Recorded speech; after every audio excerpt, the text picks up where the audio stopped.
Olá, boa tarde a todos, sejam muito bem-vindos a mais um episódio do podcast Os Focados. O meu nome é Pedro Correia e aqui ao meu lado tenho a minha futura esposa, Cláudia Mota. Olá, boa tarde, sejam todos muito bem-vindos. Hoje temos uma convidada especial e desta vez é especial porquê?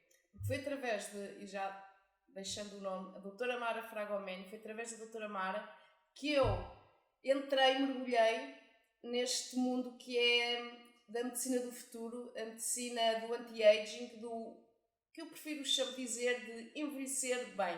Foi com ela que eu comecei, me interessei e cheguei até aqui, certo? Continua. Exatamente, e na verdade comeceste através de ti. Através de mim. Exatamente. Muito bem-vinda. Obrigada. Mara, a gente vai ter aqui muitas coisas para falar certamente. Vou fazer aqui uma pequena apresentação e depois vamos encetar aqui a nossa conversa, que vai ser excelente. Doutora Mara Fragomeni é cirurgiã plástica de formação, realizou um internato de 5 anos em cirurgia plástica em um dos mais prestigiados serviços de cirurgia plástica de São Paulo. Dentro da cirurgia plástica reparadora, especializou-se no tratamento de queimados, tendo trabalhado 11 anos como cirurgiã plástica em um dos 4 hospitais de referência em queimados no estado de São Paulo. Na cirurgia plástica estética, especializou-se em transplante capilar. Posteriormente, realizou 2 pós-graduações de 2 anos de duração, cada uma. A primeira em medicina estética e em segunda em dermatologia, ambas reconhecidas pelo Ministério da Educação e Cultura.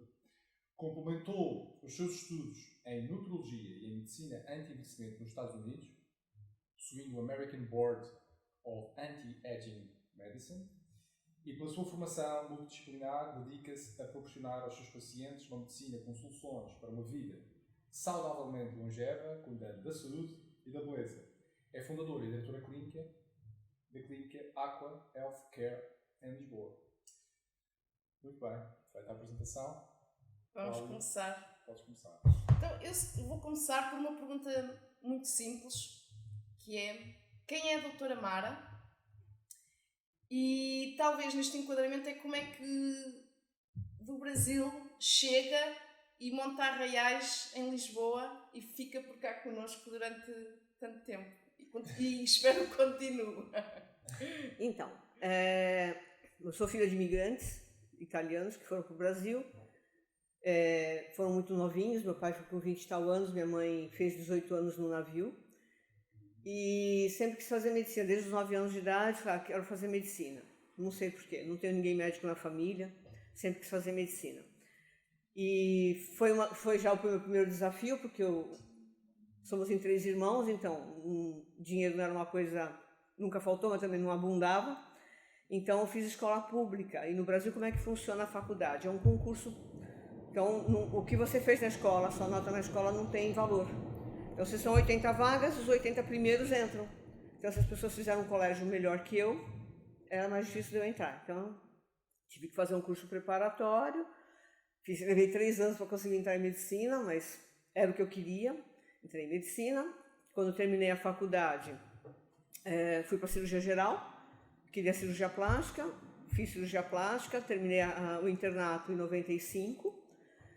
E comecei a trabalhar como cirurgiã plástica. Então, a primeira coisa que me aconteceu na cirurgia plástica, isso eu conto depois quando a gente for falar do casamento.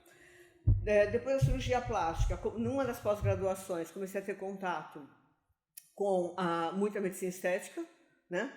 E que no internato eles não ensinam para o cirurgião plástico botox, preenchimento. Não tem uma cadeira de medicina estética dentro da cirurgia plástica, né? Então eu senti necessidade de fazer. E já tinha a Sociedade Brasileira de Cirurgia Plástica, estava na 4ª turma, prestei a prova, que eram 30 vagas, passei, fiz a medicina estética. E já estava trabalhando com queimados, e um dia no hospital me apareceu uma urgência, né, tipo o INEM, me trouxe um paciente todo cheio de bolhas, que eu vi aquilo, falei, não é queimadura, mas não sei o que é isso. E não tinha dermatologista no hospital, era uma doença bolhosa e eu me senti uma ignorante, falei, não, eu tenho que estudar mais, quer dizer, tenho que aprender mais, tenho que saber mais, porque na medicina estética a gente vê muita coisa de dermatologia, acne, mancha. Então eu falei, não, tenho que fazer. E tinha uma pós-graduação em dermatologia em BH, Minas Gerais, que dá 800 quilômetros de São Paulo. E lá fui eu fazer a pós-graduação 2 anos, sem fim de semana. Fim de semana, ia para Belo Horizonte na quinta à noite e voltava no domingo à noite. E lá também comecei a ter mais contato com a parte... Começou tudo mais ou menos na mesma época no Brasil. Nutrologia também era uma coisa que estava começando naquela época. Agora sim, quando eu fazia lipoaspiração, por exemplo, nos pacientes, a gente é meio inexperiente, então a gente se forma, o paciente vem, quero fazer uma lipo. Ok, aí a gente pegava e fazia lipo. Só que eu via que depois de alguns anos, aquela paciente estava igual. Eu falei, peraí, é uma coisa que não bate aqui, né? Será que é esse mesmo caminho? Vem todo mundo aqui, faz lipo, depois de 2 anos vem fazer outra.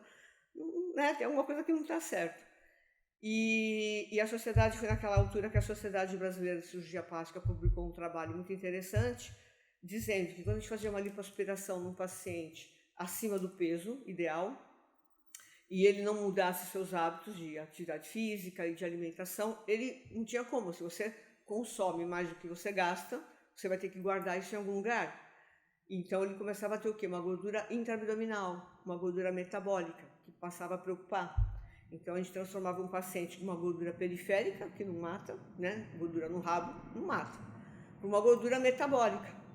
E a sociedade recomendou aos seus sócios a não operarem mais pacientes com índice de massa corpórea acima do normal, porque estávamos causando um mal ao invés de causar um bem, transformando o paciente num paciente de risco cardiovascular. Então, tudo isso na minha cabeça, eu falei, não, eu tenho que começar a ensinar essa gente a comer, tenho que ensinar essa gente a se mexer. E aí eu ouvi falar de um tal de Ítalo Rachid, que estava vindo dos Estados Unidos, que tinha feito lá um curso lá de anti-aging, não sei o quê, e dava curso em Fortaleza e Rio de Janeiro. Eu falei, puxa, eu não vou para Fortaleza, para o Rio de Janeiro, de São Paulo. E aí, na altura, entrei em contato com o secretário dele, que era o Nelson. Falei, Nelson, não dá para o doutor Ítalo vir aqui, dar formação aqui, né? E quem sabe dar um desconto, porque aquilo era muito caro. Aí montamos um grupo em São Paulo, que estava o doutor Raí Ribeiro, estava o filho do doutor Lair, estava o Baracá, estava um grupinho, acho que nós éramos em 8 médicos. E aí que tudo começou, foi o primeiro curso que o Ítalo deu em São Paulo. E aí que eu comecei a... Falei, bom, quando for gente grande, eu vou lá também fazer o curso que o Ítalo fez nos Estados Unidos. E, felizmente, eu fui em 2010, pegar meu American Boarding lá na Cenegenics, e eu acho que tudo se mistura. Eu acho que não tem divisão, né? Por exemplo, uma paciente que vem fazer tem rugas e está em menopausa, e eu quero fazer um bioestimulador. Se ela não tem estrogênio, isso não vai resultar. Não vai ter um resultado que a gente espera, porque ela não consegue fazer colagênio.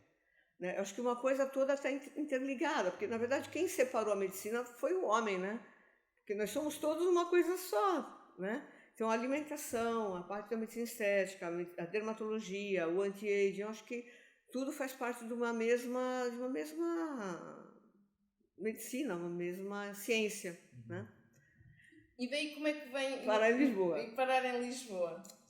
Eu sempre quis sair de São Paulo, porque eu acho que São Paulo é uma cidade fantástica, para estudar, para se preparar, para aprender, tem tudo, 24 horas, mas é uma selva. E eu falei, enquanto a gente é jovem, a gente se vira bem numa selva. A hora que a gente ficar mais velhinho, a selva engole a gente, né? E eu fui sequestrada, foi um sequestro relâmpago, começou a acontecer algumas coisas assim, de meu consultório eu tive que tirar a placa por causa de medo, né? Tinha muito assalto a consultório, então a gente não podia marcar nunca o último paciente primeira vez, porque eles costumavam assaltar no fim do dia. Era tanta neura que você fala, isso não é viver, né? Eu acho que... E São Paulo é uma cidade com muito trânsito, então eu saía muito cedo de casa, chegava muito tarde, não conseguia treinar, porque são muitas horas Sem qualidade de vida, a qualidade de vida perdeu-se. Aí eu falei assim, não, eu pensava que eu queria sair de São Paulo, mas quando eu fiz a pós-graduação em Belo Horizonte, eu vi que o problema não era São Paulo. Meus professores todos já tinham sido sequestrados. Quando eu fazia medicina estética, uma colega minha, que é de Porto Alegre, que é do Sul, tinha sido sequestrada com as filhas. Eu falei, peraí, então acho que o problema não é São Paulo. Acho que o problema é o país todo, que é um país maravilhoso, mas está com muita violência. Eu acho que não é isso que eu quero para mim. E uma das professoras da pós-graduação me ligou, já não estava mais na pós, porque eu sempre falava para toda a gente que eu queria ir embora, porque um dia eu ia embora. Toda a gente sabia disso. E ela falou, olha, tem uma clínica lá em Portugal que está precisando de médico.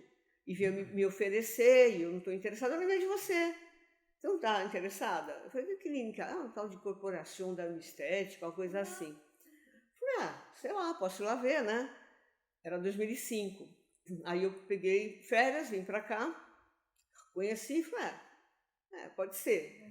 E aí eu falei, mas eu tenho que fazer primeiro a minha revalidação. E como eu sou cidadã europeia, eu optei por fazer a revalidação, não o reconhecimento.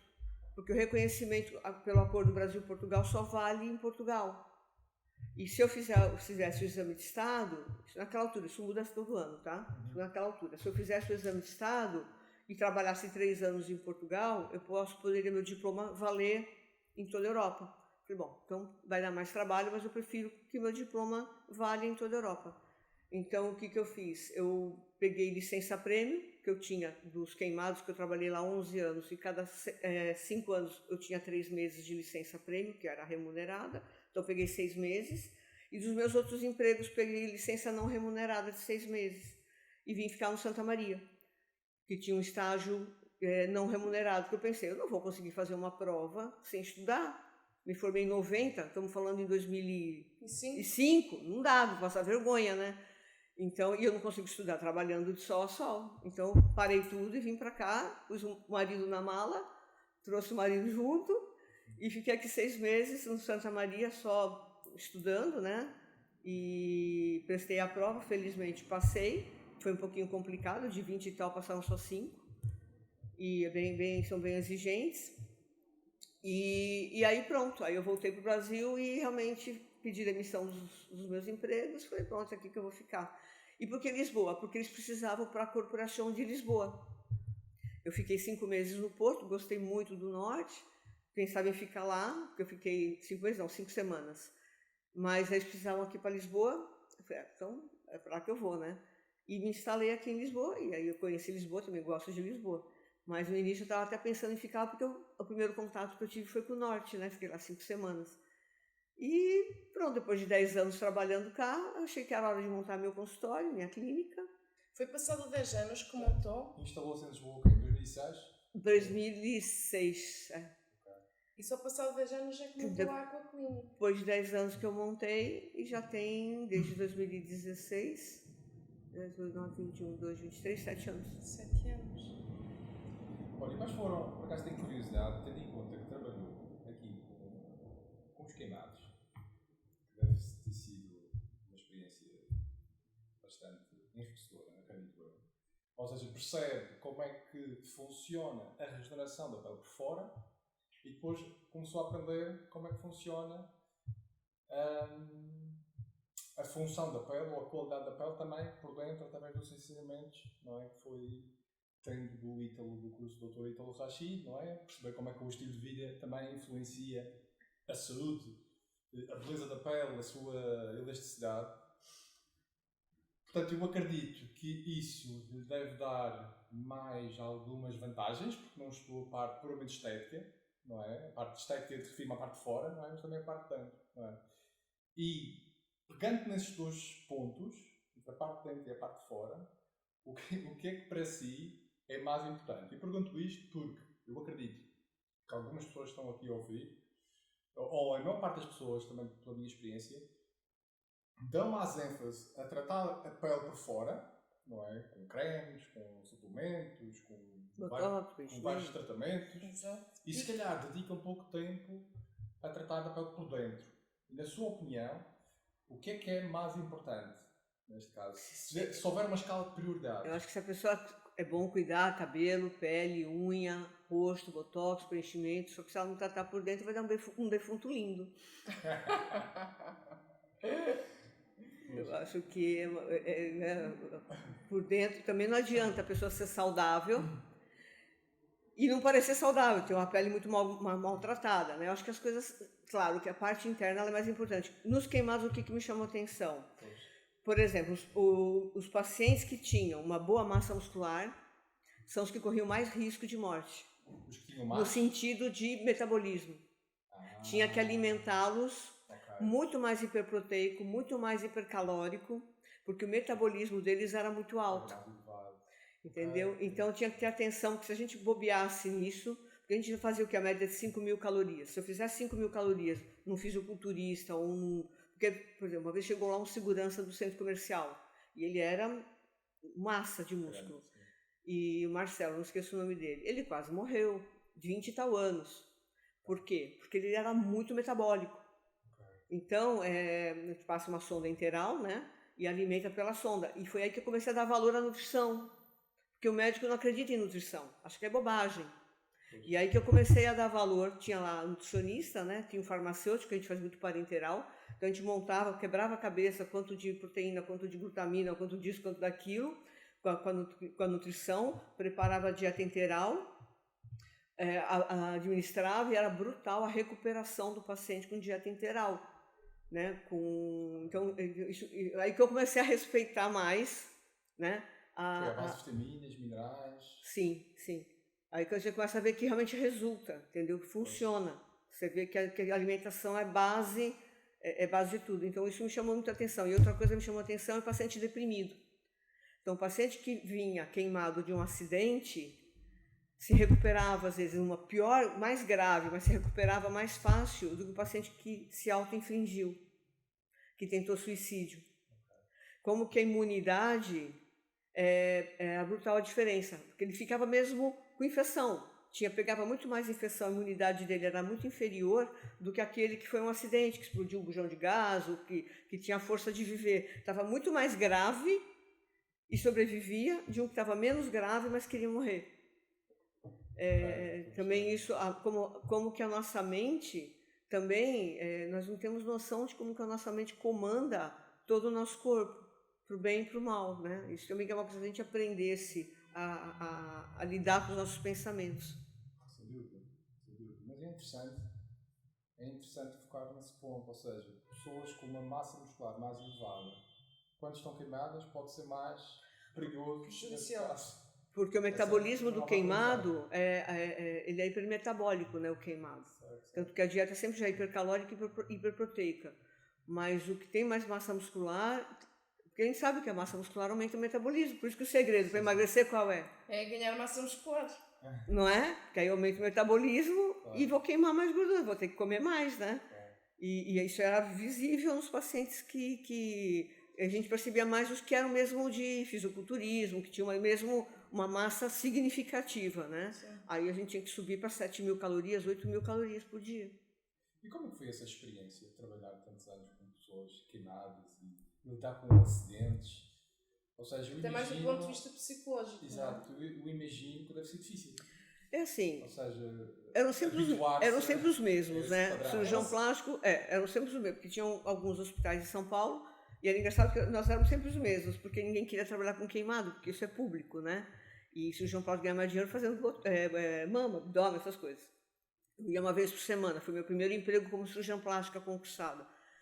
Mas é gratificante, porque alguém tem cuidado dessas pessoas.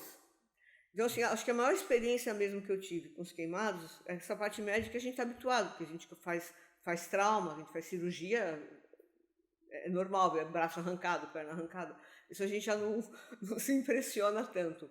Mas o que mais, acho que eu cresci como pessoa, porque ali há pessoas que eu jamais conversaria na minha vida. Por exemplo, tem a pessoa que mora na rua, que puseram fogo. Morador de rua, era muito comum aparecer morador de rua. E quando você começa a conversar com essas pessoas no seu ambiente de segurança, porque eu acho que eu teria medo de abordar alguém na rua e conversar, jamais faria isso. Mas quando eu ia, por exemplo, toda noite, eu conversava com eles explicando, olha, amanhã vai ter cirurgia, você vai fazer um debridamento, o papai explicava para eles o que ia correr. E eu conversava com aquelas pessoas, elas existiam. Você vê que elas têm pai, tem mãe, tem uma história, e eu acho que isso me fez muito bem, porque você vê que levam as pessoas a realmente morar na rua e tem casa, tem família, tem uma história. Tem uma história. Então acho que isso foi uma experiência boa para mim.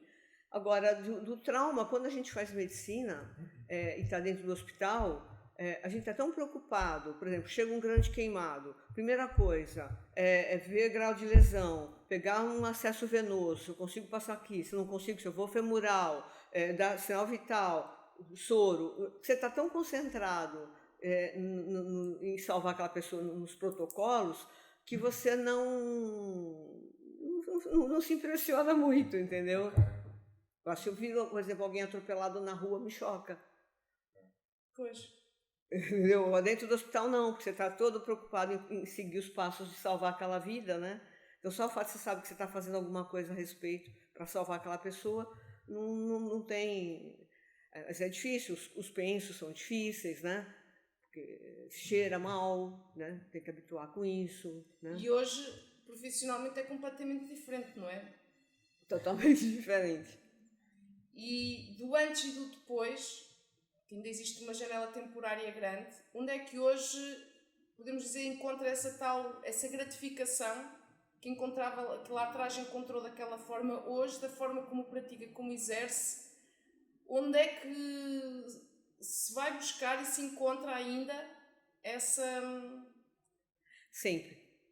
E assim, o bom de eu fazer, de eu ter o meu consultório, é que eu só faço o que eu acredito. Então, um tratamento que eu acho que não vai mudar, eu não faço. Então, por exemplo, hoje de manhã, fiz uma secagem de derrames. É uma paciente jovem que tem vergonha de usar uma saia, tem vergonha de ir à praia, porque ela tem derrame nas pernas. E aí, quando você seca os derrames e vê a pessoa usar saia, mudar o modo de vestir, ganhar autoconfiança. Então, em tudo na medicina estética, uma pessoa que tem algum acne, entendeu? A hora que você tira o acne daquela pessoa, é gratificante, porque ela muda. E mesmo no anti-aging, paciente entra em menopausa. Eu tenho uma paciente que me procurou com 54 anos, na verdade, o marido, que era meu paciente, pediu para cuidar da esposa, que ela fez uma esterectomia por causa de um cancro de colo de útero por HPV e tiraram os ovários dela, com 40 e tal anos.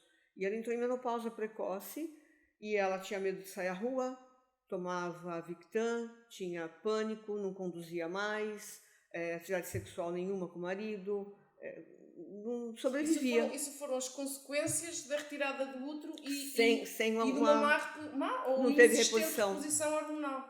E teve essas consequências de ataque de pânico. Não dormia. Infecção urinária de repetição por causa de atrofia vaginal. Ela ficou dos 40 e tal, quase 10 anos de menopausa.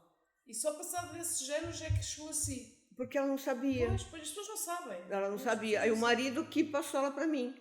E é muito gratificante quando um dia você recebe uma mensagem: a doutora mudou minha vida. Quer dizer, eu também emociono. Eu acho que isso que é essa tal gratificação que não vem necessariamente de uma coisa tão trágica como nós, quando o Pedro começa a descrever a parte dos queimados, até eu começo a imaginar e é muito mais empola mais do que uma situação destas, mas que não deixa de ter de emocionalmente e a nível de sentimento de ter o mesmo sinal e o mesmo nível de gratificação. São situações... Voltou a viver, largou Victan, faz ginásio, conduz, voltou a ter uma vida normal. Né? Uma pessoa de 50 e tal anos, ela é jovem, agora está com 56, acho. É uma pessoa jovem, mas entre ela, várias pessoas que falam, olha, teve uma outra também que foi no médico, foi fazer o Papa Nicolau, ela tem 63 ou 4, trabalha no hospital, está mudando agora de hospital, indo para outro emprego que ofereceram, e a médica falou assim para ela, não, você já tem 60 e tal, pode parar de fazer tratamento. Ela falou assim, doutora, tá tudo bem comigo? Tá tudo bem, meus exames, tá tudo bem? Tá. Então por que eu vou parar? Eu falo, eu tenho 60 e tal anos, tenho ainda o privilégio de estar trabalhando com força de trabalho, então estão me chamando para trabalhar em outros lugares, como se eu tivesse 30 anos. Estou feliz, estou ativa, não entendo. E realmente ainda existe esse conceito que a gente tinha, que se faz por 5 anos, e isso não existe. A gente tem, então, quer dizer, então se eu sou jovem, tenho hormona, eu vou tirar minhas hormonas para eu viver mais? Não é verdade. A doutora sente que existe cá, quer dizer, ia dizer cá fora, mas não é cá fora, existe ainda uma corrente muito grande, e se calhar eu prefiro dizer de desconhecimento, de como tratar, de como cuidar mulheres, de trabalhar com hormonas, com reposição e modulação hormonal. existe ainda um leque muito alargado de poucos profissionais que o saibam fazer e que, de certa forma, cuidem dessas mulheres, não é? Porque nós somos ainda uma percentagem muito grande e provavelmente há poucas mãozinhas para cuidar de nós quando entramos nessa tal fase que é a menopausa. Felizmente já Está está a Sim, crescer. também sinto isso. É uma pena que não seja uma especialidade reconhecida pela Ordem dos Médicos. Por que é uma pena? Porque se fosse uma especialidade, porque na verdade é uma medicina preventiva. De reposição Do hormonal. anti-aging. Anti-aging. Anti-aging não é reconhecido como uma especialidade médica, né? E, na verdade é uma medicina preventiva, né? E se ela fosse reconhecida, o que ia acontecer? Iam montar um serviço de um internato, né? Todos iam aprender igual, todos iam falar a mesma língua. Porque é uma opção de escolha fazer e também é um investimento que cabe a cada médico de o fazer, porque a doutora para fazer tem um custo. Claro. E para além, e se fosse uma especialidade, está à mão de todos poder selecionar, tal como é a pediatria ou obstetricia. E assim, não, é uma questão de escolha. Também. Não, e pior, assim, uma coisa, uma pessoa faz uma pós-graduação de 2 anos e o outro fez um cursinho no fim de semana. Exato. Entendeu? Não é homogêneo. Então tem gente que fala que botox para enchimento eu faço anti-aging e não tem nada a ver, né? Então é uma coisa mais complexa. Então é uma pena que tem não tem essa uniformidade. E se um médico sabe que o médico qualquer profissão é assim, tem bons e não tão bons, né? Porque o caráter não se escolhe na profissão. Então infelizmente alguns médicos não tão bons, que fazem, às vezes, algumas terapias que não são reconhecidas, põem como anti-aging, né? E isso compromete depois todo mundo que faz o anti-aging. Porque começa a achar que, não, isso aí é um médico, imagina, eu sou um médico e recebo um paciente que está fazendo um anti-aging com uma conduta totalmente maluca. Eu vou achar que todo mundo que faz anti-aging é isso aí, é maluco.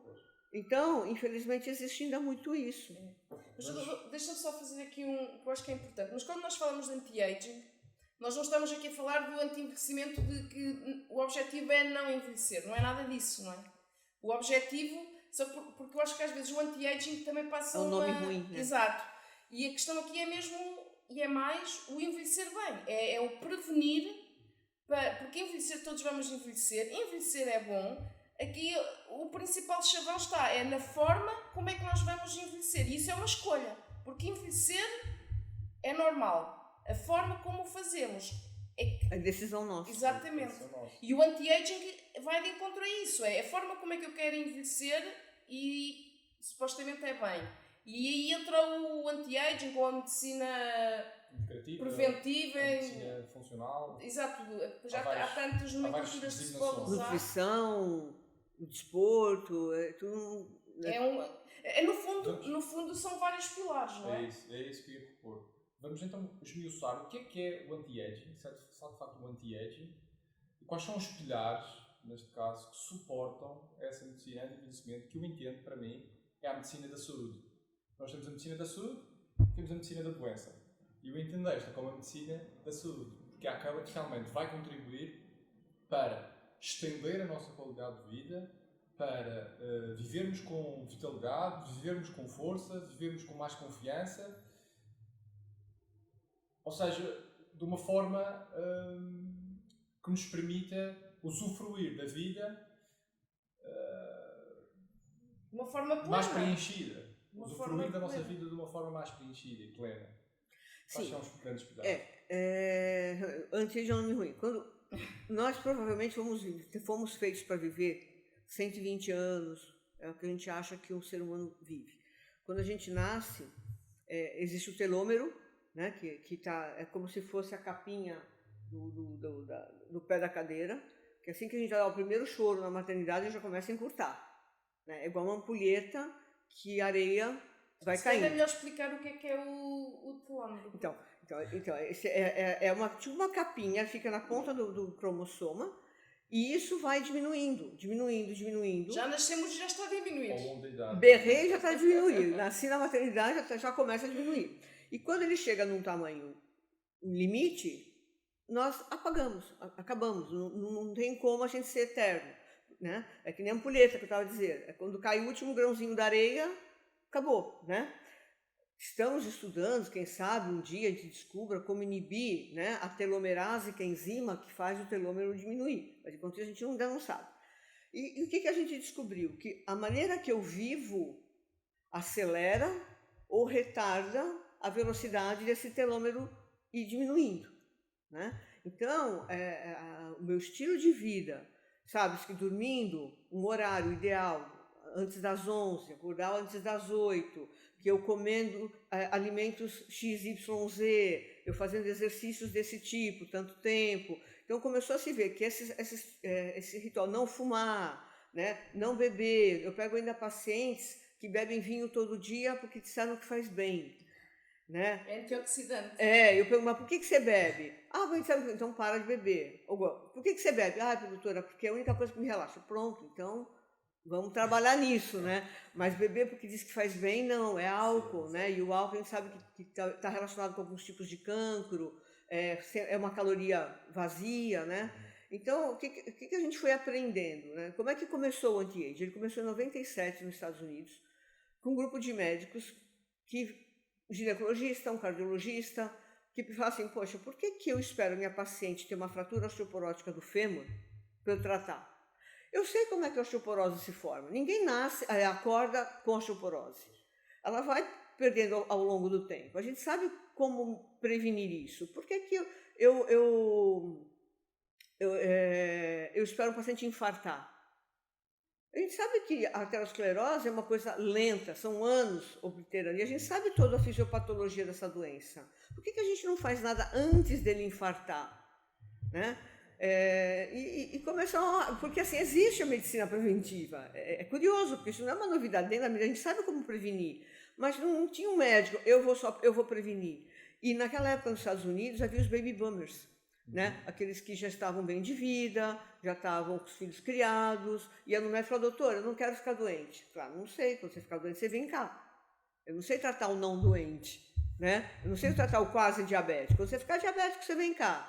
Eu não sei tratar o quase cardíaco. Quando você ficar cardíaco, você vem cá, né? Então, que começou esse pensamento da medicina anti-envelhecimento, da medicina preventiva, né?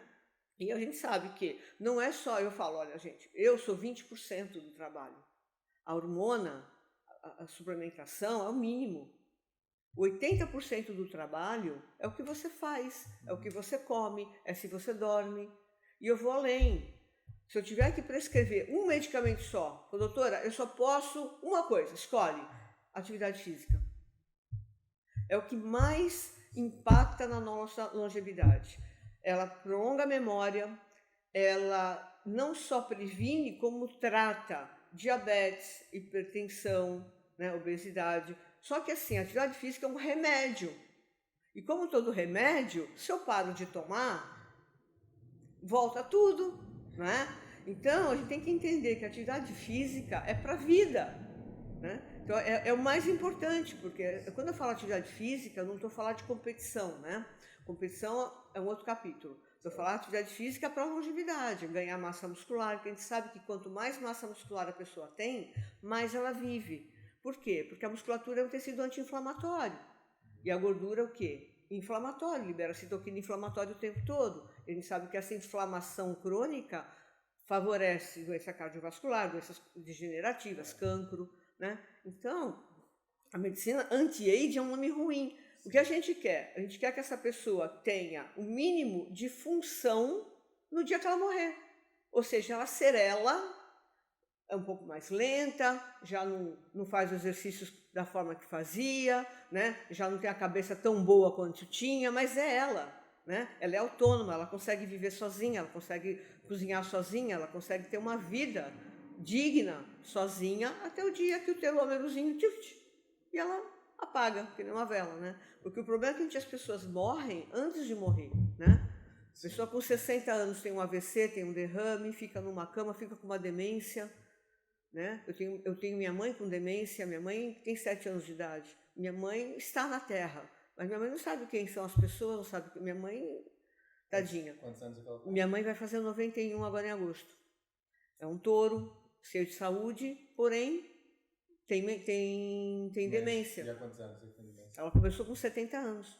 A minha mãe, exatamente igual, mas faleceu antes. Foi aos 71 e pronto.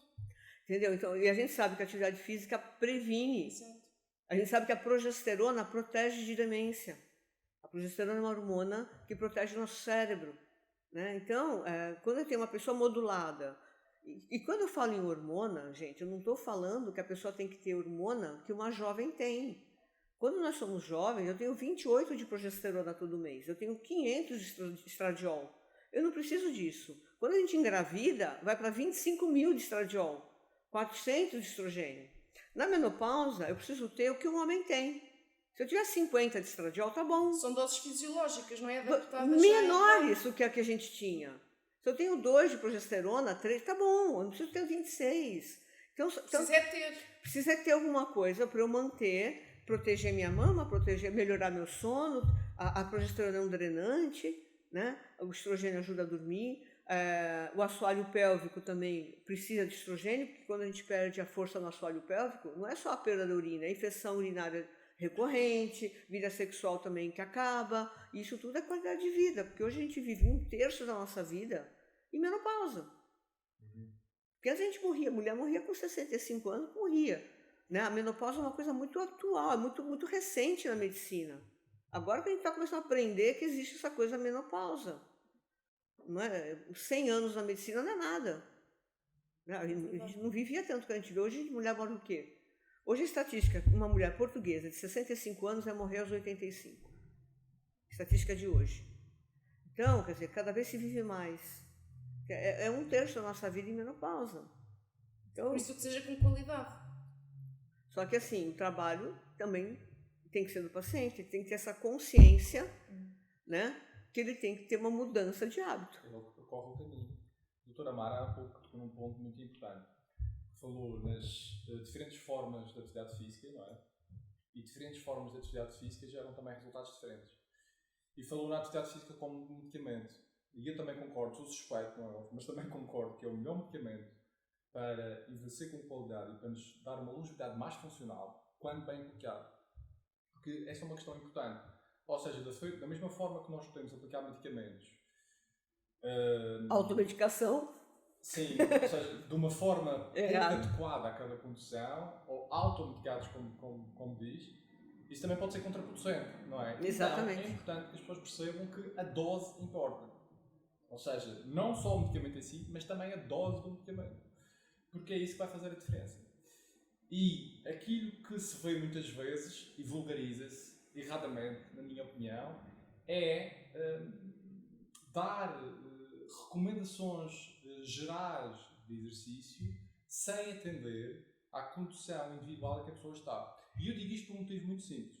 Obviamente que nós sabemos que as pessoas devem ser o mais ativas possível e devem fazer esse trabalho, mas a realidade é que a maior parte das pessoas já tem alguma doença, já tem algum problema de saúde, não é? E então não há outra hipótese em que a pessoa comece um programa de exercício sem de facto atender essas limitações. E a solução não é deixar de fazer. Porque se eu deixo de fazer, piorou. Portanto, vou certamente vai ficar mais doente ainda. Seja com dores, seja com aquelas orientações médicas de outros médicos que às vezes também metem-se em áreas que desconhecem. E então, o exercício é de facto um pilar. É um pilar do anti-aging, mas é importante que as pessoas tenham noção que a dose importa e a forma de exercício físico também importa. Porque não é igual eu fazer treino aeróbio e estar a correr durante 1 ou 2 horas ou fazer um treino de força. Se eu quero desenvolver a massa muscular, provavelmente tenho que incluir o treino de força. Se eu quero melhorar a capacidade cardiovascular, provavelmente vou ter que incluir algumas formas de treino aeróbio. Mas se eu incluir o treino aeróbio, tenho que perceber se a pessoa não tem peso a mais, se aquela atividade é segura. Então, este conjunto de condições é muito importante que as pessoas tenham resultado. E eu entendo o exercício físico também como uma forma de fazer medicina. E tenho pena, muitas vezes, que nós também podemos ser um pouco culpados na nossa área por não ainda vendermos dessa forma. divulgar, partilhar. Mas isso é igual na medicina. Eu recebo pacientes que vêm para mim dizendo, não, meu médico disse que eu não posso pegar peso, que eu não posso fazer exercício. Ou a outra fala assim, não, porque eu machuquei aqui meu pé, então eu parei o ginásio faz um mês. Eu falei, peraí, você machucou o quê? O pé. E você treina só o pé no ginásio? Você não faz braço, não faz peito, não faz costas, não faz nada, só faz o pé. Entendeu? As pessoas, tudo é desculpa. Certo. Né? E o médico é uma ótima desculpa. Não, meu médico Certo. falou que eu não posso. Exato. Não, porque eu tenho a coluna toda ruim, meu médico falou que eu não É posso. que Olha, você tem a vocês- coluna ruim porque você não faz É exercício. que a classe médica tem aqui uma grande responsabilidade, porque nós olhamos para vocês e nós temos-vos em muito boa conta. Vocês são a credibilidade em pessoa. É o senhor, antigamente ainda mais, mas ainda temos muito essa cultura. Se o senhor doutor disse, eu vou fazer. O senhor doutor é que sabe. Ou seja, isto para dizer que cabe-vos a vocês, a classe médica em geral, tem uma grande responsabilidade. Mas a gente tem ignorância, Cláudia. Que nem eu tinha da nutrição, a gente não aprende isso na faculdade. A gente não aprende nutrição na faculdade, não aprende desporto. Acha que isso é fútil. E depois tem que ir por iniciativa própria buscar E essa aprendizagem. entender, e dependendo da área que você trabalha, você não tem contato com isso. Então você continua achando que é fútil. Você não consegue perceber a diferença que é de uma coisa que eu falo assim, não posso fazer. Eu falo assim, o médico tem razão, você não pode fazer mesmo, sozinha. Você tem que fazer com uma boa orientação, porque não é o exercício físico que faz mal, é o exercício físico mal feito, mal orientado. Sim. Mas no consultório, dentro da sua prática, na quantidade de pacientes que apanha, existe assim ainda uma grande fatia Preguiça. se arranja essa... Eu acho que exato, a procrastinação, a preguiça, porque no fundo é essa a verdadeira resposta, não é? Aí falou assim, você consegue, eu não tenho tempo. Tá, você não tem 1 hora por semana. Uma hora por semana, mas é pouco, né, doutora? É só uma vez por semana. E sábado e domingo? Sábado eu tenho livre. Então, por que você não faz sábado e domingo? Sábado e domingo? Ué, a gente já tem 3 dias, né? Um dia da semana, sábado e domingo, são 3. Aí a pessoa me olha com aquela cara. Mas então... Você não quer, não é? Não é? Como é que dizem? Que quem quer dar um jeito, quem não quer dar uma desculpa? É isso. Porque então o que nós concluímos aqui é, no fundo, o mais difícil é mudar hábitos. Mudar hábitos é o mais difícil. E não é numa consulta, não é numa hora. A pessoa já tem que ter um desenho já de mindset, já estar mais ou menos com vontade de mudar e também não agarrar-se muito à motivação, porque a motivação também é fogo é bom para começar. Exato. É bom para começar. Mas não é ela que vai dar continuidade. Não é ela que vai alimentar a longo prazo. Porque quando a procuram, eu acredito, e eu digo acredito porque eu tenho muitas conhecidas, amigos também que já recomendei que foram e vão muito na busca da pílula mágica. Quando a doutora fala em exercício e atividade, elas vêm de lá todas frustradas. Sim, porque assim, o que a gente tem que fazer, eu tento falar para indicar coisas para o paciente ver, né? Porque assim, é uma lavagem cerebral do bem. Você tem que escutar, ouvir ela falar, você falar, eu falar, ele falar. Entendeu? Ouvir várias fontes falando isso para a pessoa passar a acreditar. Sim. Porque ela sempre ouviu a vida inteira o contrário. Ou nunca ouviu nada. Então, é uma lavagem cerebral. Tem que fazer uma lavagem cerebral, reprogramar a tua mente, que eu não gosto de ir no ginásio. Eu não gosto de ir no ginásio. Eu já sei, doutora Mara adora treinar, não gosto nada. Eu gosto de ficar em casa, vendo Netflix, sei lá, descansando, tanta coisa não pode trabalhar. Mas por que eu vou? Porque eu entendo que é pro meu bem. E eu gosto do resultado final. Eu me sinto bem, quando eu falo, eu trabalho, eu tenho energia, eu não tenho noção da idade que tenho, entendeu? Eu continuo trabalhando, eu não sinto diferença. Então, eu tenho consciência que a atividade física é uma coisa, é igual trabalhar. Que eu falo para pacientes, quando você acorda de manhã, você pensa assim, será que eu vou trabalhar hoje? Exato, é igual. Não, é isso. Não é? A pessoa pega, você está com dor de barriga, está menstruada, está com cólica, mas levanta e vai. Então, a atividade física é a mesma coisa, você decide só uma vez. E ponto, é aquele dia, aquela hora e vou, não tem que ficar pensando muito. Doutora, e agora no meio disto tudo que pratica na consulta, o que é que traz como é que é regida a sua vida no dia-a-dia? Ou seja, como é que é a sua rotina? Porque isto tudo o que apregou é, entre aspas, porque eu sei que o faz no dia-a-dia. E é uma, como estava a dizer, trabalha muito, é muito dedicada. Como é que consegue, como é que se organiza, se agiliza para fazer acontecer? Como é que é a sua rotina? Como é que... A primeira coisa que eu aprendi a falar não, coisa que eu não sabia, né? Eu não sabia falar não, então me sobrecarregava muito de coisa. Então assim, sábado, domingo eu treino. Pois. Sábado, domingo eu treino, porque assim já tem 2 dias. E segunda e quarta eu treino. 4 dias na semana? 4 dias na semana. Só faz 4 dias. E quando digo só, não é... É assim, a experiência que eu tenho se você fizer 3 dias por semana, você mantém. Se você quer ver mesmo mudança, quer ver resultado, 4 ou mais. Entendeu? Senão você acaba desanimando porque você não evolui, você não consegue evoluir. Eu sempre falo assim para o paciente, o teu corpo se adapta ao que você faz a maior parte do tempo. A semana tem 7 dias. Se você treina 2 e fica com o rabo sentado 5, você vai ter corpo de rabo sentado. Agora, se você treina 5 dias e fica com o rabo sentado 2, você vai ter corpo de quem treina. Entendeu? Não tem mágica. Então não adianta eu achar que vou uma vez por semana no ginásio e vou ficar com corpo de atleta. Não vou. E a outra coisa, não, doutora, eu não quero ficar musculada.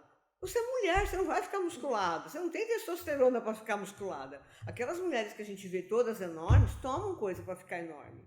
Então a mulher tem 15 vezes menos testosterona que um homem. É impossível a mulher. Se fosse assim tão fácil ganhar massa muscular, ninguém tomava anabolizante. Tomáramos nós. Não é assim, dorme e acorda um Hulk. Não é assim. Você não vai ficar musculada, né? Porque também tem essa desculpa, né? Eu vou ficar musculada, eu não quero fazer braço. Não vai. Eu treino, não saio disso. Eu tenho muita tendência a... Mas também fico logo musculada. Não gosto. Exato. Então é melhor ficar toda mole, né? Ou cheia de celulite. Exato. Ou também acontece isso no consultório. Vem a mulher assim, magra, você olha, é magra. Doutora, magra. Tem algum tratamento aqui para flacidez e celulite? Tem. Quando tira a calça, tem uma camada assim de gordura. Então as pessoas não entendem que aquilo que elas veem, que chamam aquilo de celulite, é a gordura. A gordura ela é mole. A hora que ela ganha massa muscular, exato, a hora que ela ganha massa muscular, aquela capa de gordura reduz, fica durinha. Então as pessoas não conseguem, acham que vai pôr na máquina, vai rolar rolinho, vai fazer massagem. E a quantidade de dinheiro que gasta, dessa publicidade, não sei se é enganosa ou não, porque eu também nunca me sujeitei a esse tipo de procedimentos. O ser humano procura a lei do mínimo esforço. Mas a quantidade de dinheiro que se gasta nesse tipo de tratamentos e decisões, não tem uma hora para ir treinar, mas depois tem que ter uma hora para se pôr nessas maquinetas, nesses procedimentos e há tempo aí, é a lei do mínimo esforço, né? Exato. Só que ela não percebe que no exercício físico ela tem um benefício global no corpo dela. Geral. Porque é aquilo que nós dizemos, eu também não tenho vontade de treinar todos os dias, mas quando acaba o treino, só aquela sensação já valeu ter ido, não é? Lá está esse benefício geral, é que não estamos só a contribuir para a parte física, como para a parte... aquela que não se vê, que está cá dentro, aquela saúde mental que nós não conseguimos ver, mas que é o que você falou no começo. Como é que eu quero estar com 70 anos? Como que eu quero estar com 80 anos? Eu falo para o meu paciente, por que você trabalha? Gosta? Até gosto do que eu faço, mas por que você trabalha? De verdade. Para ganhar dinheiro, para guardar dinheiro, para se reformar, para não ficar na miséria quando for velhinha. Exato. Então, se às vezes você faz uma poupança de dinheiro para a tua reforma, você tem que fazer uma poupança de saúde para a tua reforma. Porque depois, se você já estiver velhinho e pobre, não tem como ganhar dinheiro. Exato. Como está velhinha e doente, não tem mais como ganhar saúde. Então, a gente tem que pensar na nossa velhice, é agora. Fazer por isso é agora. Porque agora que eu vou cuidar da minha articulação, da minha memória, do meu corpo, para quando eu tiver com 80 anos, eu pelo menos saber quem eu sou, poder ir à casa de banho sozinha, poder fazer o básico, né? Então, assim, quem vai gerir como você vai morrer, na verdade, é a própria pessoa. Agora. Nós tratamos da nossa velhice agora. Seja financeira e seja de saúde. Seja emocional, seja mental, seja física. Exato. Sim. Mas, doutora, eu quero voltar aqui para não fugirmos. A sua rotina... Como é que aplica estes pilares? Então, no fundo é nutrição, sono, atividade física. Como é que traz isso para a sua vida? Assim, por ser difícil para mim, eu acho que é bom porque eu consigo perceber os pacientes. Por exemplo, eu sou viciada em açúcar. Sou viciada, sou mesmo adição. Entendo todos os seus pacientes, portanto. Então, como é que eu sei que eu sou viciada? Porque eu parei de comer doces por 3 anos e um dia eu resolvi, era no Natal, que veio minha cunhada em casa e comprei lá um monte de coisa de doce, comprei a lampreia, comprei não sei o quê, porque ela tem ascendência portuguesa, então comprei um monte de coisinha de Portugal. Eu não ligava mais para doce, pensei, eu não ligo mais para isso, qual o problema de comer um pedaço? E não comia há 3 anos, é isso? 3 anos. Ok. 3 anos? Zero? Zero. Eu nunca fiz uma coisa desta. Aí, tudo bem, vai lá um bolo rainha, vai lá um pedacinho de lampreia, não sei. Quando eu vi, eu não conseguia mais parar de comer doce. Eu levei 8 anos para conseguir parar de novo. Foi aí que eu entendi. Não, eu sou uma alcoólatra de doce. Ou seja, não posso tomar o primeiro gole, eu não posso comer, porque eu tenho uma dependência. Ponto. Então, isso é bem importante, a gente se conhecer. E como é que resolveu isso? Parei de comer doce. E não tem Mas casa. fez terapia para esse efeito. Terapia, assim... Tomou consciência e decidiu. É assim, não é fácil. O coitado do marido é mau humor, né? No começo é difícil, porque você fica com mau humor, você tem uma abstinência. É muito difícil. Então, eu trocava por fruta, entendeu? Até hoje, às vezes eu tô... Mas isso é normal. Mulher é um problema, porque mulher mistura muito a comida com a emoção. As emoções. Por exemplo, se eu estou mais cansada, estou mais chateada, um dia eu comi 3 toranjas. Uma. Ai, quero mais... Outra toranja. 3 toranjas. Pronto, foi a minha compulsão, foi 3 toranjas. Passou, pronto, fui dormir e aquilo não me despertou compulsão depois mais. Voltei ao normal. Se eu tivesse comido um doce, eu vou mudar toda a minha bioquímica. E aí eu ia querer doce amanhã e depois de amanhã e depois de amanhã. Então, quando a gente começa a entender a bioquímica da coisa também, a gente começa, mesmo quando a emoção é mais forte, vou pôr o pé na jaca, mas uma coisa menos ruim. É que ainda por cima toranja que é azeda. Pois que nem é uma laranja. É que nem foi uma laranja, foi uma toranja. Sei lá, vai entender. Mas tem autocontrole. Exato. Muito trabalho. Entendeu? Mas é difícil. Se eu tivesse autocontrole de verdade, comia uma. Sim. É difícil. Comi 3. Né? Então, não é fácil. Eu entendo que uma pessoa tem uma coisa, a gente tem que pensar, o que a gente pode usar? Um triptofano, um 5-HTP, uma L-teanina, um suplemento que vai mexer também nessa parte orgânica, porque eu falo, às vezes, é orgânico. Tipo assim, eu vou chegar para você hoje e falar assim, olha, hoje você não vai fazer xixi, tá bom? Aí você segura, de repente você faz xixi. Ó, não tem força de vontade, hein? Percebe? Tem coisas que são mesmo... essa necessidade do açúcar, muitas vezes, ela é orgânica. E você não consegue mesmo controlar, porque a baixa de serotonina é tão grande que o teu corpo entende que precisa do açúcar para fazer a serotonina. E te obriga a comer a doce. E o crômio, suplementar crômio também ajuda? Ajuda. Mas é muita coisa. É muita coisa, pois. Né? O crômio é uma das coisas que a gente usa, o 5-HTP, perceber o porquê do problema, a parte emocional, trabalhar a parte emocional. É uma coisa muito complexa. A gente tem que trabalhar isso, porque assim, dar psicofármaco é um caminho perigoso. Né? Sou contra psicofármaco? Sim e não. Ou seja, quando tem necessidade, tem que ser usado. É um remédio, porque é para isso que existe. Agora, o que a gente vê é muito uso, qualquer coisinha, pum, psicofármaco. E pior, sem dia para tirar, né? Uhum. Então, por exemplo, nós não podemos oferecer um chocolate, um bolo, imagina, é uma coisa saudável. Por exemplo, chocolate 85-90%. Tem que tomar cuidado com o que é saudável. Por exemplo, um quadradinho de chocolate, que o ideal é não ter açúcar, né? Exato. Tipo, imagina, 100% aquelas tabletes. Sim, ele não é mau, ele é bom porque ele ajuda, tem mas triptofano. a doutora Mara, se comer Não funciona comigo. Não funciona. Eu quero o tablete todo. Mesmo de 100% como o tablete não, o 100% não é doce. Nem... Não é que eu quero doce. Eu quero sabor doce. Então aquilo ali não quero. O paladar doce vai buscar a fruta à partida. A fruta, ou às vezes faço um esquir que tem com sabor, okay. Alguma coisa assim, pronto, e passa à vontade. Porque assim, a gente tem que tomar cuidado, por quê? Porque o açúcar chama açúcar. Porque você vai ter uma hiperglicemia, uma hiperinsulinemia e uma hipoglicemia, que na hipoglicemia você vai querer mais açúcar. É verdade. Entende? Então eu falo para o paciente, um truque é procurar coisas, por exemplo, adoçada com estévia, que até hoje parece que dos adoçantes ainda não se descobriu nada contra a estévia. Por quê? Não é por caloria, porque muitas vezes tem caloria igual. É por não despoletar o índice glicêmico, não aumentar a tua insulina, não te dar aqueles altos e baixos que faz você querer comer de novo. Os picos. Entendeu? Então, mais válido você comer uma coisa que tem mais gordura ainda, até tão calórico quanto, mas não vai te dar essa alteração metabólica, entendeu? Por isso que o ideal é a dieta de baixo índice glicêmico, porque a gente sabe que a glicação envelhece, o açúcar envelhece. Exatamente. Né? Quando eu como açúcar, eu faço glicação e essa glicação Por envelhece. mais ácido hialurónico que eu ponha na pele, se eu comer açúcar todos os Envelhece. dias, exato, Eu vou ter não vai... glicação, então é um dos causas de envelhecimento é a alimentação. A doutora come pão, come glúten? Assim, Eu dia a nunca dia? tive problema com glúten, né? Eu como pouco, porque como eu faço o meu pãozinho de manhã, e Faz geralmente um pão? eu faço um pãozinho de manhã. Todos os dias? Eu faço à noite Ah, e asso Faz. de mas manhã. eu já me tinha dito. Não, é tipo Faz em uma casa, mini é isso? dose. Eu tipo ponho lá aveia. farelo de aveia, ponho uma farinha já tinha funcional, farinha de coco. Então agora, mas por exemplo, estou num hotel de manhã, geralmente eu procuro um pão escuro com Exato. semente e como. Não é e- fundamentalista. E não me faz mal nenhum, Ok. né? Eu como muitos ovos, quando eu vou em hotel, como muitos ovos mexidos, como pãozinho, procuro pegar um pão menos, não pão branco, né? Uma sementinha, um pouquinho de fibra, mas como.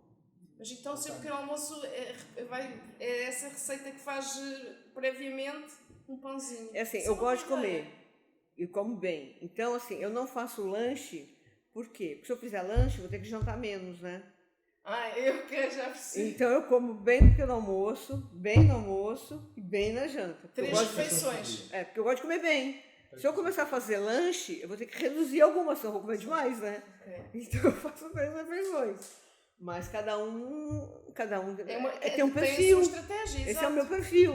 Né? Tem gente que tem que comer mais vezes. Né? E que faz mais Por lanchinhos. exemplo, o jejum, tá na moda o jejum. Pra mim nem pensar fazer jejum.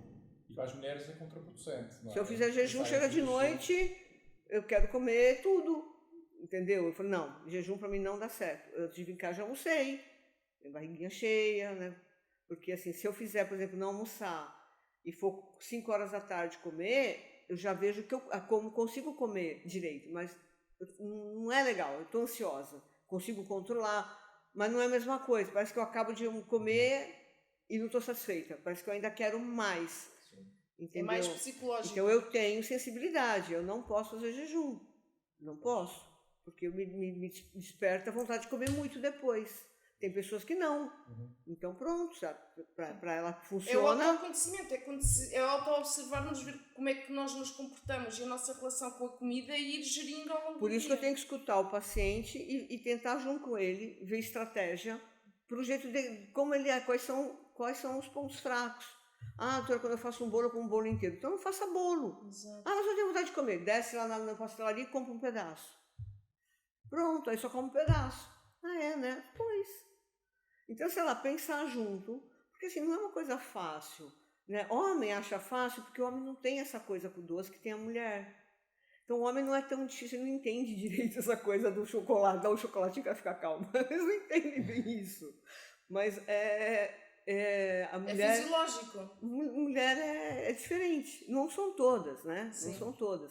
Mas tem mais sensibilidade ao açúcar do que o homem. Então, a gente tem que pensar numa estratégia. Olha, voltando ali um bocadinho atrás só à questão do exercício, porque parece-me importante uma questão, que é a maior parte das pessoas já sabe que o exercício é benéfico.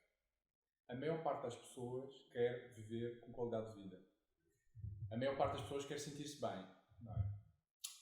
E então, qual é que acha que é a grande dificuldade? Porque as pessoas, cá está, as pessoas têm consciência, ou sabem. Eu, na verdade, em relação a isto, eu digo, quem não faz é porque, na verdade, não sabe. A minha posição em relação a isto é esta. Mas, na sua opinião, como é que se desbloqueia, não é, essa questão numa pessoa que ela sabe que tem que fazer um determinado comportamento para viver melhor e ela até quer fazer isso, mas não consegue, ou diz que não consegue incluir isso, e neste caso o exercício físico é um bom exemplo. O que é que se pode fazer, não é, com uma pessoa... A estratégia, qual é que seria a estratégia para levar a nível pessoa de mindset, exatamente. a O que é que se mexer-se? pode fazer com essa pessoa para que ela realmente coloque na sua agenda, eu tenho que fazer exercício segunda, quarta, sexta, ou 2, 3 dias por semana, porque ela sabe que faz bem. Mas porquê que ela não faz? Ou seja, é uma questão de mindset, não é? Como é que, a doutora Mara tem muitos exemplos, certamente. Como é que gera essas situações? Porque você também sabe que se as mulheres começarem a encetar esse tipo de comportamento, vão ter muitos melhores resultados, não é? E em relação aos resultados, estou completamente de acordo consigo. Para as pessoas realmente sentirem resultados transformadores, têm que pelo menos treinar 4 vezes por semana. Isso aí estou completamente de acordo e a minha experiência também diz-me isso. Mas como é que você gera esta situação? Depende. Por exemplo, se chega uma pessoa para mim e fala assim, doutora, eu estudo e trabalho. Então eu trabalho o dia todo, vou para a faculdade, chego à meia-noite. Então, esquece. O que eu falo? Então, vamos para um projeto. Quando você se formar, você já sabe que você tem esse objetivo no futuro. Não, é impossível, né? Eu acho que o único paciente que eu entendo é esse, trabalho e estudo. Ou tem 2 turnos de trabalho. Aí eu falo, também então, temos e aquelas mães que têm os filhos pequeninos. Então, aí depois, mães que têm os filhos pequeninos. Tem muito ginásio que tem para as crianças brincar. Ou eu falo assim, procura um ginásio que tem natação. Porque aí, enquanto o teu filho está ali na natação, está no judo, está, sei lá, no balé, você está lá na musculação. Então, você vai junto para o ginásio com o aluno. Mas a outra coisa que eu falo quando não tem filhos é, pega um personal trainer. Pega o PT por 4 meses. Foi assim que eu voltei, porque eu estava 5 anos sedentária. Quando eu cheguei cá, fiquei sedentária 5 anos. Uau. De 2005 a 2010. Meu pai infartou em 2005, aí teve a mudança. Aí quando eu cheguei... Bola de neve.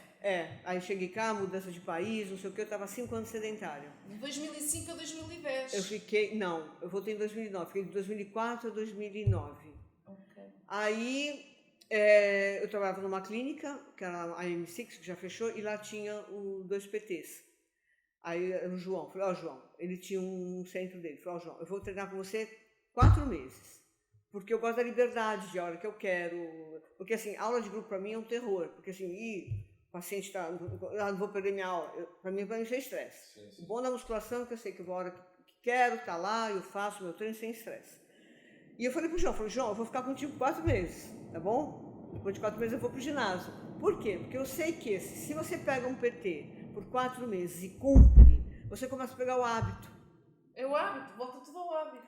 E aí você começa a ver resultados. Então, mínimo, eu falo assim, mínimo pega um PT bom, né? Porque infelizmente, como em tudo, né? Tem pessoas não tão bem preparadas, pega um bom PT, porque, por exemplo, uma vez eu peguei um PT que meu salto no step, eu faço salto no banco, né? Ele me colocou um stepzinho assim para eu saltar. E eu olhei e falei, não acredito. Sabe? Porque eles olham a tua data de nascimento, né? E programam de acordo com uma senhorinha, né? Senhorinha. Agora, acho que um bom profissional, um bom professor faz o quê? Examina. Vê qual é a sua capacidade cardiopulmonar, física, não é? Vê a pessoa, não vê quando é que você nasceu. Não é? Então, pegar um bom professor, e o que eu falo para eles é isso, pega 4 vezes por semana, vai gastar um dinheiro. É um investimento. Mas tem que ser É um investimento. 4 vezes por semana, por 4 meses. E depois a gente conversa. Porque aí a pessoa depois vai para o ginásio e já tem uma liberdade que ela consegue mais tempo. E no ginásio ainda continua uma vez por semana com o PT. Não precisa mais ser 4. Pelo menos uma vez por semana continua com o PT, para você se adaptar ao ginásio. Ele te passa o macrociclo, o microciclo da semana. Uma vez por semana você faz com ele, o resto faz sozinho. E depois vê. Se puder manter, sempre é bom. Se puder manter um personal, sempre é bom, porque ele vai enxergar sempre coisas que você não enxerga, por mais que você treine. Agora, se financeiramente a gente entende que fica muito pesado, aí paciência. Mas eu sempre falo isso, tem que começar com um profissional com PT. Sim, quem não tem bagagem... Tem que começar, mesmo que a pessoa já treinou, que nem eu, já treinava. E eu sabia que se eu não pegasse um PT... Não, e o João foi assim. Tá bom, João, vamos começar. Quando? Semana que vem. Eu saía às 7 horas da corporação. Aí minha aula era 7h30. 7h30, acho que era 7h30. Já tô cansada. 7h30, 8 horas. Aí eu atrasava um pouquinho mais. João, hoje a gente começa semana que vem, tá? E ficava assim. Eu ia fazer 2 vezes por semana, terças e quintas. Aí um dia era 7h30, quem que aparece na corporação? O João. Vim te buscar, eu. Cheio de vergonha, eu. Sério. Aí ele veio me buscar e aí começamos. Porque eu deixava a roupa no carro, tava sempre ali, a mala tava no carro. Mas tava sempre, chegava pra... Ai, João, tá um pouco tarde, hoje vamos deixar pra quinta? E ia empurrando com a barriga, nem começava. E ele veio lá me buscar. E aí comecei, eu fiz lá os 4 meses com ele, fui pro ginásio e não parei mais, né? E é normal, a pessoa também tem altos e baixos. Teve uma fase que eu estava mais cansada, comecei para aula de grupo e tudo bem, respeito quem goste, mas o resultado não tem nada a ver, né? Aí vi que não tinha nada de resultado, falei, aí voltei de novo para as aulas de musculação, porque eu penso assim, eu tenho pouco tempo, não tenho muita paciência, eu tenho que fazer uma coisa que funciona. No fim de semana é quando acaba por ter mais tempo para estar mais à vontade, não é? Porque durante a semana estava a dizer que só vai 2 vezes. Nessas 2 vezes é sempre mais corrido.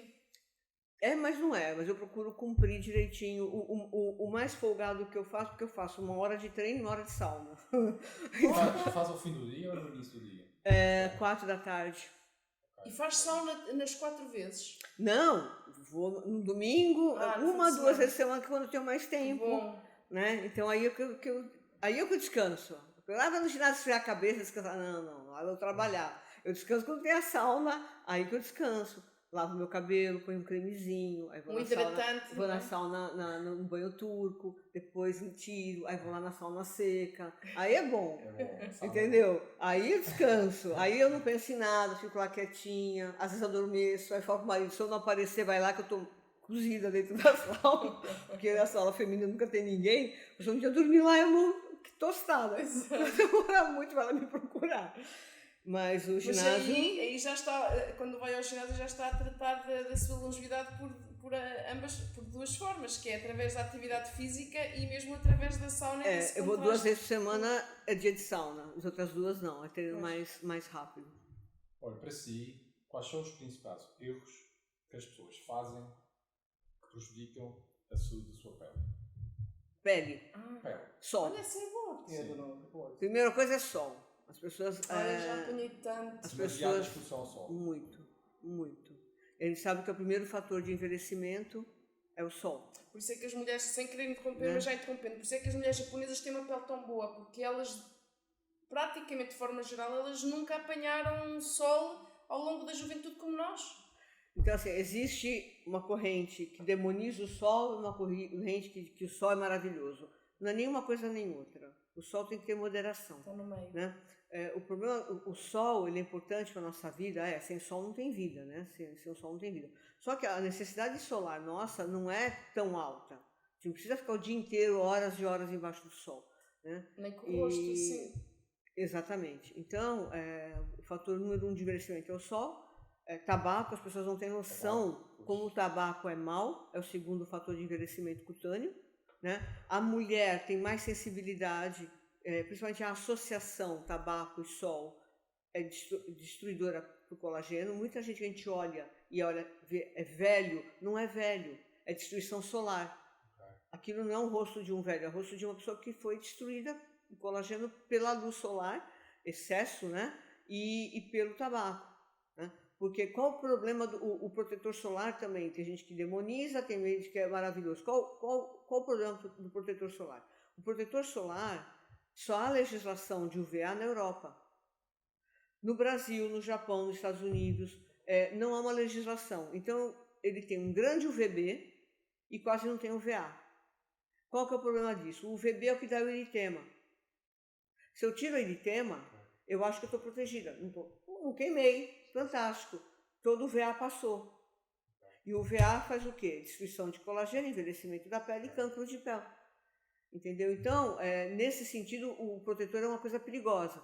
Porém, na Europa, é obrigatório ter 1/3 de UVA. Então, se eu tenho um fator 30, ele tem 10 de UVA.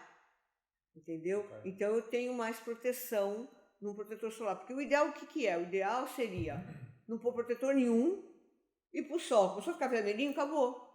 Ok. É 20 minutos. Então, o que a natureza, ou Deus, seja o que for, o UVB, aí o eritema é um sinal para a gente aprender quanto a minha pele aguenta de sol. Ficou vermelho, saiu. Como é que funciona o protetor solar? Eu, com a pele sem bronzear, meio-dia, vou num lugar bem quente, lá no telhado, e ponho meu braço no sol. Quanto tempo ele leva para ficar com hiperemia? Cada um tem uma cor diferente, cada um vai levar o seu tempo. Eu posso levar 10 minutos, a outra levar 15, o outro levar 20. O protetor solar multiplica esse tempo. Então, se ele é o fator 30, você vai poder ficar 30 vezes 10 minutos. 30, ok. Se ele é o fator 50, você vai poder ficar 50 vezes 10 minutos. Percebe? Só que isso na natureza não é normal. Ninguém ficava o dia inteiro embaixo do sol. A gente, com o protetor solar, é uma maneira que eu consigo ficar o dia inteiro na praia. Mas ninguém ficava assim o dia inteiro na praia, porque senão torrava, ficava todo cheio de escaldão, cheio de bolha. Entendeu? Então, o protetor solar é uma coisa boa, mas também tem que tomar cuidado. Não é porque eu estou de protetor que eu posso ficar o dia inteiro debaixo do sol, porque também não é bom, né? O ideal seria você ficar pouquinho de manhã, vai no sol, como se fosse um bebezinho, e evitar. Né? Agora, eu vou jogar bola no sol, eu vou trabalho no sol, pronto, enche de protetor solar e vai trabalhar. Né? Não é uma coisa assim, passei protetor solar, passo ir todo dia ficar o dia inteiro no sol. Não é muito bom. Eu acho que é isso, é o sol, tabaco são os principais. Todo o restante agrava, mas eu acho que o principal mesmo, o que mais estraga a pele... Hidratação, água. A água tem que beber para tudo, né? Exato, mas as pessoas bebem pouca água. E se não gostam de água, o que você faz com as pessoas que não gostam de água? Não gosto de água. Eu estou bebendo porque está aqui na minha cara, porque eu sou um camelo, eu não tomo água. Então, o que eu faço? Eu tenho medida. Eu trouxe a minha garrafinha, eu tenho medida, eu tenho que tomar aquilo. Bate metas. Eu bato meta, eu tenho que tomar aquilo por dia, porque as pessoas ficam preocupadas em tomar sumo detox, sumo detox. O melhor detox é a água. Né? A água que vai limpar todo o resíduo do nosso metabolismo e jogar fora na urina é a água, né? E eu não tenho sede, não é que eu não gosto, não vejo piada na água, mas verdade. eu também sinto um bocado isso, por isso é que eu tento beber mais chás. Mas é possível. Depende do chá. Mas eu faço chás, por acaso vou-lhe perguntar, cidreira, Lúcia Lima... Não pode ser diurético. Não, são assim mais chá tradicionais. Mate, chá preto. Não, são chás tradicionais. Sim, O que nós fazemos mais é cidreira, sim. Lúcia Lima e erva príncipe. Sim, água aromatizada, coloca limão dentro da água, é a forma coloca que eu encontrei hortelã. para beber água. Sim, é a forma mais fácil para mim. Aí pode. Um chazinho Agora tem que destes. tomar cuidado com café e com chá que tem a cafeína, hibiscus, chá A preto. doutora bebe café? Eu tomo um café de manhã só. Ok. Por quê? Porque eu não metabolizo cafeína. Entendeu? Eu já tinha descoberto isso experimentalmente. Se eu tomava muito café, passava mal, tinha labirintite, e depois um teste genético acusou. Fez teste genético? Fiz um teste genético É nutricional. pena não podermos falar E eu não metabolizo. Vamos agendar outro podcast para falar sobre, porque esta parte é super interessante. Mas há quanto tempo é que fez o teste de genética? Acho que faz uns 5 anos atrás, muito inteligente. E não metaboliza a cafeína, eu gostava de saber. Então o que acontece? Eu fico tomando café ao longo do dia, vai somando. E eu descobri isso porque eu resolvi tomar umas cápsulas de cafeína a pré-treino, de 200 miligramas. E um dia eu tive uma labirintite, uma vertigem, falei, o que está acontecendo aqui? E aí falei, muita cafeína, mas é que eu comecei a perceber e comecei a tomar café descafeinado ao longo do dia. Então eu já sabia que a cafeína e eu, não é que ela me faça mal, é que é como se eu tomasse um barril tudo de uma vez. Entendeu? Algumas pessoas não conseguem metabolizar, eu sei que eu não metabolizo opiáceo, eu sei que eu não metabolizo, isso é o fígado, né? Que existem algumas enzimas que eu não tenho, algumas pessoas não têm algumas enzimas para algumas coisas e não metabolizam. Mas em relação ao café, tu até consegues perceber mais ou menos pela auto-observação, não é? Por exemplo, eu acho que não devo ter assim grande contraindicação porque eu bebo café, se bem que o meu café também é fraco, mas eu acho que o café até... Sim, a pessoa consegue dormir bem, Exato. Não incomoda no sono, né? Porque se a pessoa vê que não está dormindo, primeira coisa, para e pensa, quando é que foi teu último café? Exato. Porque às se vezes eu pode beber ser café isso. às 5, o meu sono já é pior. Exatamente. Agora de manhã não interfere. Porque ele sempre vai interferir. E tem pessoas que dizem que não talvez a pessoa tenha tanta enzima, que metaboliza aquilo tudo. Por exemplo, álcool, eu não bebo. Então quando eu bebo álcool, ninguém para a doutora. Eu tenho que tomar pouquinho, porque eu não metabolizo. Então eu já durmo. Pronto, então fechamos por hoje. Se calhar depois Não devemos queres fazer a tua última pergunta? outro podcast. Aquela pergunta. Eu posso fazer uma última pergunta, Exato, mas faz não é uma aquela que estás a pensar. Ok. Vou fazer uma última pergunta. Quais são as suas inquietações neste O momento? que você chama de inquietações? Inquietações. Ou O seja, que é que a preocupa? o que é que... Não é preocupar. O que é que a inquieta no trabalho que faz hoje em dia, ou seja, com o olhar que tem sobre a medicina E a que saúde. pratica? Eu acho que é, É nesse sentido. por exemplo, é o que eu comecei a fazer com esse novo sistema de anti-aging. Porque o que me inquietava? Eu acho que é muita responsabilidade eu dar uma hormona para alguém. E as pessoas não têm juízo. Desaparecia um ano e continuava fazendo hormona por conta própria. E sem uma ecografia, sem medir um endométrio, sem mamografia, isso me incomodava. Eu estou tentando resolver isso, porque agora que eu trouxe a Cenegenics para cá, e eu acho que a Cenegenics não é para toda a gente, porque ela tem um custo maior, eu compreendo, mas é uma maneira de eu saber exatamente onde meu pintinho anda. Porque eu gosto de ter os pintinhos todos debaixo da asa. E eu não consigo fazer esse acompanhamento. Então isso me inquieta, porque eu não sei se essa pessoa está fazendo hormona, como é que ela está. Ela pode, porque assim, a gente sabe que o cancro não é a hormona que dá cancro, mas a pessoa fuma ou é multifatorial. E se ela tiver, ela tem que ser diagnosticada a tempo e tratada a tempo. Agora, imagina a pessoa fazendo hormona, solta no mundo, que eu não sei o que anda fazendo. Isso me inquieta muito, entendeu? Eu acho que eu perdi o controle, como eu disse que eu sou controladora, deve ser isso. Eu perdi o controle. Quem é que diz que é controladora? Meu marido. Ah. E em vez de eu estar fazendo um bem para aquela pessoa, eu indiretamente estar induzi a ela fazer mal. a um mal. Eu acho que isso que me inquieta muito, eu não saber onde é que meu paciente anda, se ele está treinando, se ele está fazendo as coisas direito. Está cuidando. Muito bem, obrigado pela sua resposta. Eu gostei Obrigado muito. pela sua presença. Espero que tenha gostado. Sim. Doutora, onde é que quem quiser encontrá-la, seja em redes sociais, fisicamente, quem quiser procurar, como é que faz? Onde é que pode procurar? Liga para a clínica. Vai com a clínica Com a e clínica. nas redes sociais é ativa, vai pondo, Tem. vai publicando. Procura como doutora Mara Fragomeni Exato. ou como Cenegenics Portugal. Pronto. Eu acho que a Cenegenics Portugal tem um site para você entender melhor como é que é o programa, ter uma ideia de como é. E na Clínica Água não vai falar muita coisa sobre a Cenegenics, mas outras Fala coisas. mais de si. Mais da medicina estética. E do anti-aging também. E no Instagram que eu publico mais algumas coisinhas no Instagram, como doutora Mara Fragomeni, não como Aqua. Quem quiser encontrar a doutora no Instagram é a doutora Mara. Eu gostei muito de ter aqui. Foi giro. Também eu. Até breve, até ao Obrigado. próximo Obrigada pelo convidado. convite. Obrigado também a todos e fiquem atentos E sigam os Quando- focados. quando o episódio for novamente lançado. Obrigado e até à próxima.